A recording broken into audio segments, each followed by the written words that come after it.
तो हमने वीबीटी का फर्स्ट पार्ट देख लिया था। उसमें अपन ने जो एग्ज़ाम्पल लिया था वो लिया था निकिल क्लोराइड का।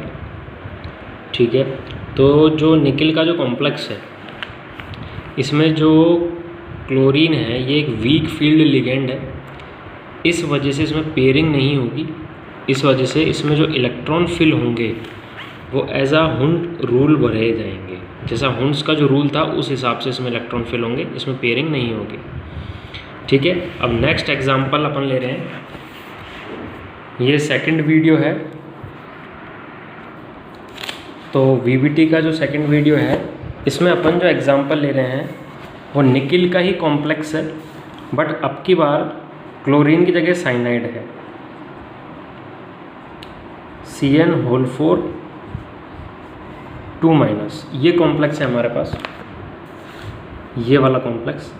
अब इसमें जो लिगेंड है या जो साइनाइड है ये स्ट्रॉन्ग लिगेंड है, या हम कहते हैं ये स्ट्रॉन्ग फील्ड लिगेंड है।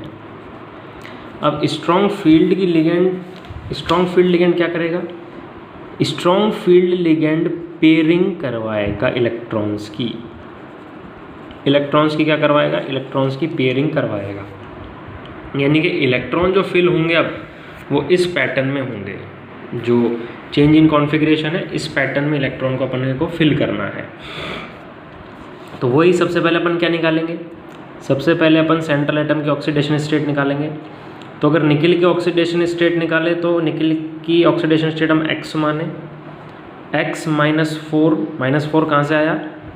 एक साइनाइड के ऊपर -1 चार्ज होता है, तो यहाँ पर 4 साइनाइड है, तो -4 बराबर -2। -2 क्यों? क्योंकि पूरे कॉम्प्लेक्स के ऊपर -2 चार्ज है, इसलिए।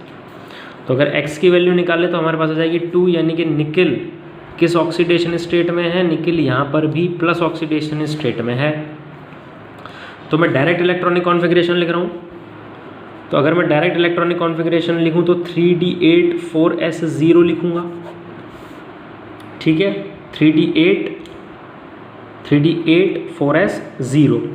अब जो इलेक्ट्रॉन, मेन जो चीज़ है वो है फिलिंग ऑफ इलेक्ट्रॉन है। फिलिंग ऑफ इलेक्ट्रॉन अपन किस हिसाब से भरेंगे? फिलिंग ऑफ इलेक्ट्रॉन अपन इसके हिसाब से भरेंगे, डिस्ट्रीब्यूशन ऑफ इलेक्ट्रॉन के हिसाब से। तो आप देखो हमारे पास कौन सा इलेक्ट्रॉनिक सिस्टम है। देखो यहाँ पर मैंने नंबर ऑफ़ इलेक्ट्रॉन्स लिखे हुए हैं 1 2 3 4 5 6 7 8 9, ठीक है, एंड 10।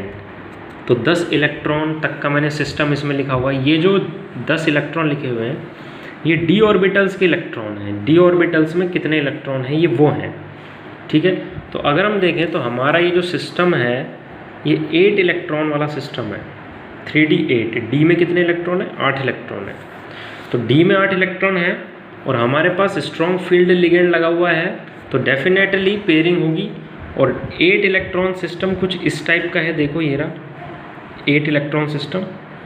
ये मैंने दोनों का आपको बता रखा है। अगर कोऑर्डिनेशन नंबर 6 है तो आप इस टाइप से इलेक्ट्रॉन फिल करेंगे, और अगर कोऑर्डिनेशन नंबर 4 और 5 है तो आप इस तरीके से इलेक्ट्रॉन फिल करेंगे। तो आप देखो कौन सा कोऑर्डिनेशन नंबर है। कोऑर्डिनेशन नंबर 4 है, क्योंकि CN4 लिखा हुआ है इधर। तो कोऑर्डिनेशन नंबर 4 के हिसाब से हम इलेक्ट्रॉन फिल कर रहे हैं। देखो 1 2 3 4 5 6 7 8। ये 3d ऑर्बिटल है। ध्यान रखना ये कौन सा ऑर्बिटल है? This is 3d। 3d के बाद कौन सा ऑर्बिटल आता है? 4s। 4s के बाद कौन सा ऑर्बिटल आता है? 4p। और 4p के बाद कौन सा ऑर्बिटल आता है? 4d। ठीक है, 4d ऑर्बिटल। क्लियर? ओके। अब देखो इसमें d में एक ऑर्बिटल खाली है। ठीक है, कोऑर्डिनेशन नंबर कितना है? 4। तो यानी कि साइनाइड हमें कितने जोड़ने हैं? 4 साइनाइड जोड़ने हैं निकिल से। तो जो साइनाइड आएगा, फर्स्ट साइनाइड किस में आएगा? इसमें। सेकंड किस में आएगा? इसमें। थर्ड इसमें, और फोर्थ इसमें। तो अगर हम हाइब्रिडाइजेशन की बात करें तो इसका हाइब्रिडाइजेशन क्या हो जाएगा, देखो हाइब्रिडाइजेशन क्या है इसका, डी, क्योंकि डी में पहला डी में भरा है अपन ने, DsP2, हाइब्रिडाइजेशन क्या आ गया, हाइब्रिडाइजेशन आ गया DsP2। और आपको पता है DsP2 की शेप कैसी होती है, DsP2 की जो शेप होती है वो होती है आपके स्क्वायर प्लेनर। कैसी शेप होती है, स्क्वायर प्लेनर शेप होती है। कोऑर्डिनेशन नंबर 4 में मैं आपको बता चुका हूँ, जो कोऑर्डिनेशन नंबर 4 है उसमें दो शेप्स होती हैं, एक होती है टेट्राहेड्रल और दूसरी होती है स्क्वायर प्लेनर। ठीक है, टेट्राहेड्रल तो जब होती है जब हाइब्रिडाइजेशन sp3 हो, ठीक है, और स्क्वायर प्लेनर तब होती है जब हाइब्रिडाइजेशन DsP2 हो। तो फिलहाल जो हाइब्रिडाइजेशन आ रहा है, फिलहाल जो हाइब्रिडाइजेशन आ रहा है वो हमारे पास क्या आ रहा है, DsP2। क्लियर, तो स्क्वायर प्लेनर हो गई। अगला सवाल आपसे पूछेगा कि ये डायामैग्नेटिक है या पैरामैग्नेटिक है, तो देखो सारे के सारे इलेक्ट्रॉन पेयर्ड हैं, तो दिस इज डायामैग्नेटिक कॉम्प्लेक्स, ये डायामैग्नेटिक कॉम्प्लेक्स है। क्लियर, तो इस तरीके से आप क्वेश्चंस कर सकते हैं। देखो एक बार मैं पूरा दिखा रहा हूँ आपको, तो आप इसको पूरी तरीके से देखो। अपन दोबारा देखते हैं इसको। निकिल का कॉम्प्लेक्स था, निकिल +2 3d8 इलेक्ट्रॉन, ठीक है। डी में हम इलेक्ट्रॉन कुछ इस टाइप से भरेंगे क्योंकि पेयरिंग होगी इसमें। और हाइब्रिडाइजेशन देखो क्या आया है, DsP2, हाइब्रिडाइजेशन क्या है, DsP2, ठीक है, ओके।